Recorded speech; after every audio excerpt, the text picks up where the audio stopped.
এই ঘটনা কয়েক বছর আগের, কিন্তু এখনো মনে পড়লে গায়ে কাঁটা দেয়। এতদিন পরেও মনে হয় যেন তখনকার সেই ভয়াবহ মুহূর্তগুলোর ছায়া এখনো আমাদের ঘিরে আছে। এই ঘটনা আমি কখনো কাউকে বলিনি, কিন্তু আজ বলছি, কারণ সময়ের সঙ্গে হয়তো এর প্রভাব একটু হয়ে এসেছে। আমার স্ত্রী আর আমি তখন ঢাকা শহর ছেড়ে একটু নিরিবিলি জায়গায় চলে গিয়েছিলাম, গাজীপুরের কাছাকাছি একটা নতুন বাড়িতে। আমাদের তখন ৩ নম্বর সন্তান হয়েছিল, আর আগের ছোট্ট ফ্ল্যাটের জায়গার অভাব প্রবলভাবে টের পাচ্ছিলাম। নতুন বাড়িটা ছোটখাটো হলেও আমাদের আগের বাসার তুলনায় বেশ বড়, আর সবচেয়ে ভালো লেগেছিল এর পেছনের বাগানটা।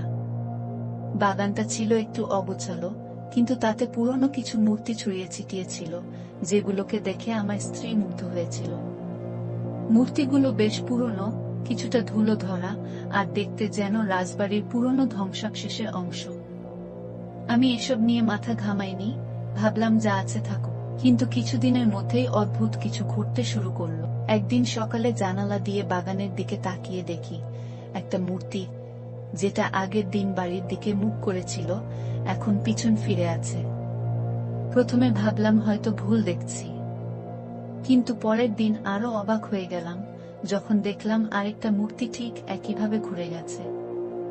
এবার নিশ্চিত হলাম কিছু একটা হচ্ছে। স্ত্রীকে বলতেই সে হেসে উড়িয়ে দিল। হয়তো কাজের মেয়েটা পরিষ্কার করতে গিয়ে না বুঝে সরিয়ে দিয়েছে।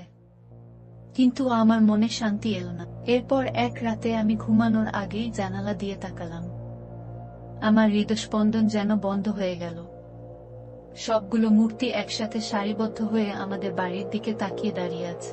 এবার আর চুপ থাকতে পারলাম না। বাইরে গিয়ে মূর্তিগুলো সরাতে চাইলাম, কিন্তু অবাক হয়ে দেখি এগুলো এত ভারী যে আমি একা একটাও নড়াতে পারছি না।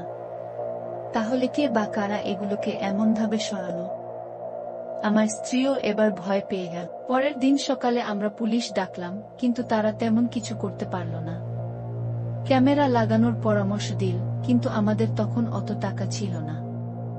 এদিকে ভেতরে ভেতরে ভয় আরো বেড়ে যাচ্ছিল। কিন্তু যা ঘটল ১ সপ্তাহ পর, তা আমাদের পুরো জীবনটাই ওলটপালট করে দিল। সেদিন সকালে বাইরে গিয়ে দেখি আমাদের বাড়ির পেছনের দেওয়ালে বড় বড় কালো অক্ষরে লেখা, চলে যাও। আমার বুক কেঁপে উঠল।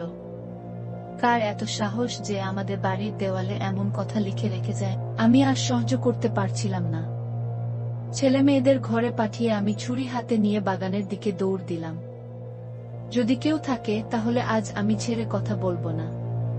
কিন্তু আশেপাশে কেউ নেই। সেদিন রাতেই সবচেয়ে ভয়ঙ্কর জিনিসটা ঘটে। আমার স্ত্রী তীব্র চিৎকার করে উঠল। আমি ছুটে গিয়ে দেখি সে জানালার পাশে দাঁড়িয়ে কাঁপছে। আমি তাকিয়ে দেখি আমাদের বাগানে ৫ জন দাঁড়িয়ে আছে, তারা সাদা মুখোশ পরে অদ্ভুত পুতুলের মতো শরীর নাড়ছে। আমার গায়ের লোম দাঁড়িয়ে গেল। ওরা কারা? কি চায়? আমি দৌড়ে রান্নাঘর থেকে একটা ছুরি নিয়ে বাইরে বেরিয়ে পড়লাম। চিৎকার করে ওদের দিকে দৌড় দিলাম। কিন্তু হঠাৎ মনে হলো আমি একা, আর ওরা ৫ জন। যদি ওদের কাছে অস্ত্র থাকে? এক মুহূর্ত অপেক্ষা না করে দৌড়ে ঘরে ফিরে গেলাম। কিন্তু তখনই দেখি তারা দৌড়ে বাগানের ভেতরে মিলিয়ে গেল। সেদিন পুলিশ এলো, পুরো জায়গাটা তল্লাশি করলো, কিন্তু কাউকে খুঁজে পেল না।